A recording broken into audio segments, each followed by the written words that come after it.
আলহামদুলিল্লাহ আমার বাইক ধোয়া কমপ্লিট। বাইক ধোয়ার পরে, বাইক পরিষ্কার করার পরে বাইকের যে ফাইনাল যে লুকটা আসছে, কত চমৎকার একটা লুক আসছে, সত্যি অসাধারণ। এখন ভালো লাগতেছে আসলে। বাইক পরিষ্কার থাকলে নিজের মনটাকে পরিষ্কার লাগে, নিজেকেও ভালো লাগে, নিজের কাছে কেমন জানি একটা ভালো একটা গুড একটা ফিল আসে নিজের।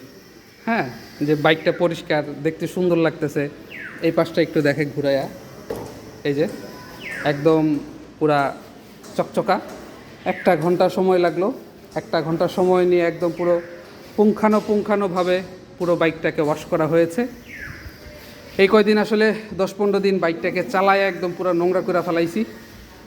এখন অনেক পরিষ্কার লাগতেছে, অনেক পরিষ্কার করেছি এবং অনেক শ্রমও দিয়েছি। পুরো 1 ঘন্টা আসলে বাইক নিজেরই ওয়াশ করা দরকার। নিজে বাইক যদি ধুই এবং ওয়াশ করি তাহলে বাইকের প্রতি একটা মায়া থাকে, একটা মায়া কাজ করে।